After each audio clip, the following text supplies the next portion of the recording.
अल्हम्दुलिल्लाह मुझे इस बात का इत्मीनान है कि हमने ना कभी कोई गलत किया था और न ही गलत बोला था। आज भी हम उस बात पर कायम हैं। 8.5 महीने की कैद क्या, 8.5 साल की कैद के बाद भी मैंने किसी को टारगेट करके कभी नहीं कहा। ये और बात है कि डाइवर्ट करके कुछ लोगों ने इसको इस तरह पेश किया। जब एक वीडियो आया था जहाँ पर आप बराबर नहीं चल पा रहे थे तो आपके जो फॉलोअर्स थे बहुत चिंता में थे कि यार हज़रत को क्या हो गया, कहीं किसी ने बदतमीजी की या क्या की। तो उस वीडियो के बारे में और आपके साथ जो है गुजरात ATS या वहाँ के लोगों ने कैसा बर्ताव किया, लोग जानना चाहते हैं कि वो चाहे हिंदू हो कि मुस्लिम हो, सबके साथ हमारे अच्छे ताल्लुकात।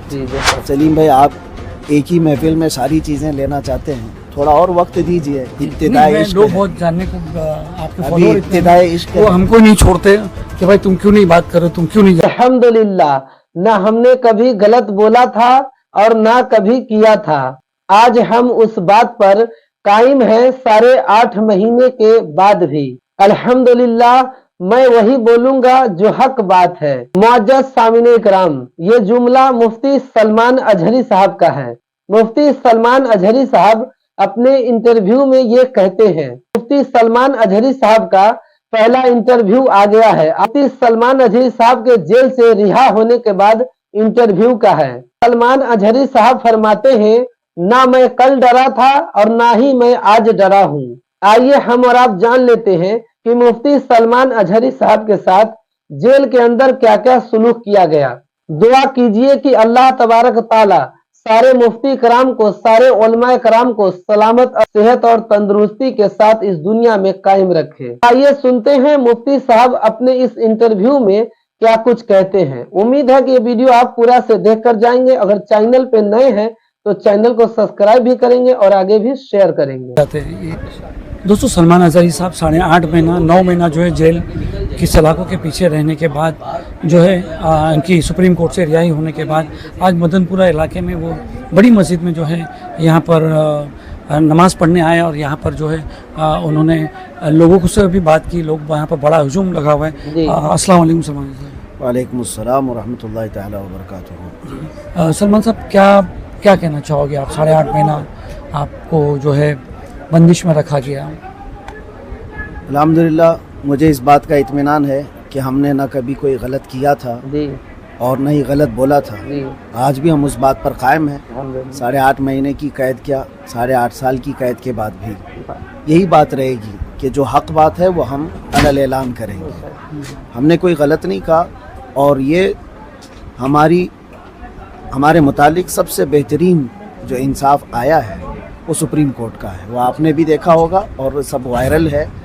और सुप्रीम कोर्ट ने जो फैसला दिया है वो हम सब के सम्मान के लिए काफ़ी है, सारी कम्युनिटी के लिए भी। और इस तरह की तमाम जो हरकतें करते हैं, छोटी सी चीज़ को बड़ा बना करके पेश करते हैं, उन सब के लिए भी सुप्रीम का ऑर्डर, मैं उसका बहुत सम्मान करता हूँ। ख़ास तौर पर ये उन्होंने कहा है कि हमने कोई हेट स्पीच नहीं की है। और हकीकत बात है, मैं पहले भी कहता रहा, मैं किसी कौम को या किसी पर्सनल शख्स को टारगेट करके कभी नहीं कहा। मैंने किसी को टारगेट करके कभी नहीं कहा। ये और बात है कि डाइवर्ट करके कुछ लोगों ने इसको इस तरह पेश किया था। लेकिन देर से ही हमारे हक़ में फ़ैसला आया है, हम उसका आधार करते हैं। अच्छा, जब एक वीडियो आया था जहाँ पर आप बराबर नहीं चल पा रहे थे तो आपके जो फॉलोअर्स थे बहुत चिंता में थे कि यार हज़रत को क्या हो गया, कहीं किसी ने बदतमीजी की या क्या की। तो उस वीडियो के बारे में और आपके साथ जो है गुजरात ATS या वहाँ के लोगों ने कैसा बर्ताव किया, लोग जानना चाहते हैं। उसी वक्त मुझे भी ये खबर पहुँची थी कि इस तरह की बातें बाहर वायरल हो रही हैं। ऐसी कोई बात नहीं थी। मुसलसल मैं सफ़र में था और आप देख रहे हैं एक केस के बाद दूसरा, दूसरे के बाद तीसरा, इन्होंने सांस तक लेने नहीं दिया। एक जगह FIR किया, यहाँ बेल हुई, दूसरी जगह किया, वहाँ बेल हुई, तीसरी जगह किया।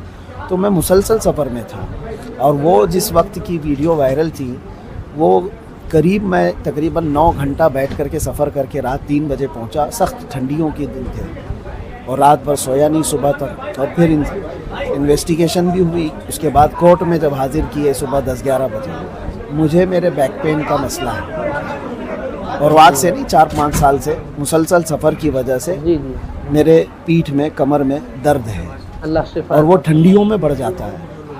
جس کی وجہ سے وہاں پر بھی یہ درد شدت کا ہو گیا تھا، جبکہ پولیس والوں نے مجھے ہاسپٹل بھی دکھایا اور اس کے بعد کورٹ میں پیشی کی، جی اور اس کے بعد یہ درد جو ہے کافی دنوں تک رہا اور ابھی بھی تھوڑا بہت رہتا ہے.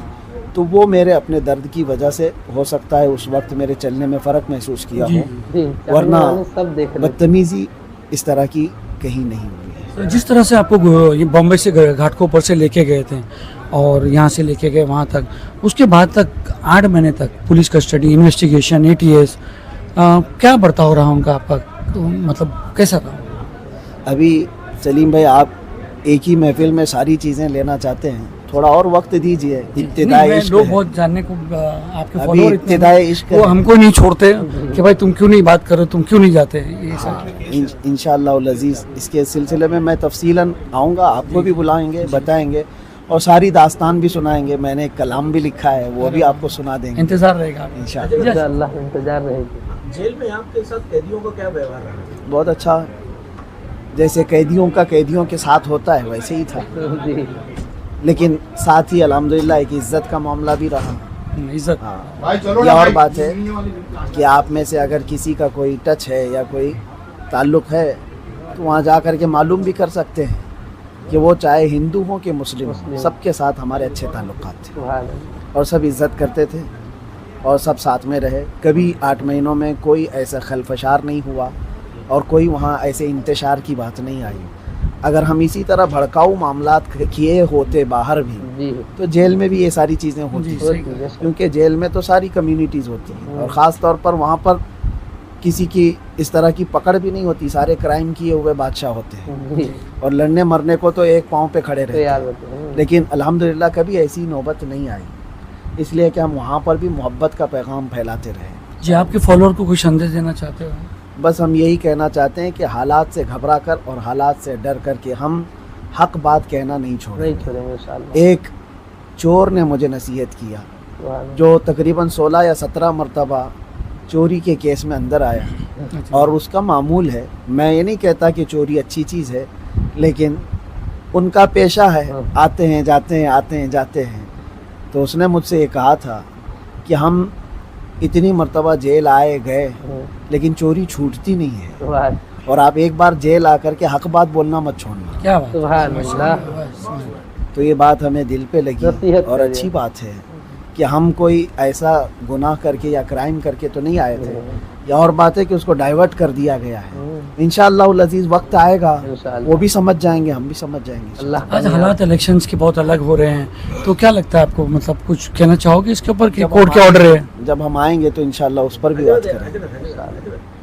بھائی کھلر سے آپ کو بھی کانٹیسٹ کرنے کے واسطے مطلب یہاں کے لوگوں نے آفر کیا تھا اور آپ نے حامی بھی بھر لی تھی، پھر اینڈ موقع پر جو ہے آپ نے انکار کر دیا، اس کی کیا وجہ تھی؟ یہ تو آپ لوگوں کی محبت، یا آپ لوگ مدن پورہ والے ہوں گے جو ایک رات میں دولہا بنا دیتے ہیں. ہم نے اس طرح سے کوئی بات اپنی طرف سے نہیں پیش کی تھی. ہم سفر میں تھے کیرلا میں، مجھے اس بات کی وہ نہیں ہے. ایک بات یہاں پر چلی تھی، ایک بات 2 دن سے چل رہی ہے. کہ کیا نام ہے، ہزاری صاحب جو ہے وہ تیار ہو گئے ہیں، بولے بس آ رہے ہیں، ان کا پیپر آ گیا ہے، واٹس ایپ پہ آ گیا ہے، سارا ڈاکومنٹ آ گئے ہیں، یہاں پر فارم بھی بھرنے کی پوری اللہ تبارک و تعالیٰ نے ہمارے ساتھ یہ محمد شاکر انصاری ہے، انہوں نے بھی مطلب نا بہت بھاگ دوڑ کی تھی. تو پھر اینڈ مومنٹ پہ ایسا ہوا کہ حضرت نہیں آ رہے ہیں، نہیں لڑیں گے الیکشن. نہیں، اصل مسئلہ یہ ہے کہ مدن پورہ والے، آپ لوگ یہ چاہتے ہیں کہ آپ کی کرسی پر بیٹھیں، اور پورا ہندوستان بھی چاہتا ہے کہ میں ان کے لیے بھی کچھ کام کروں. تو ایک مخصوص کرسی کے لیے نہیں، اللہ تبارک و تعالیٰ نے جو کرسی دی ہے وہ بہت بڑی ہے. جی، بہت بہت شکریہ. جی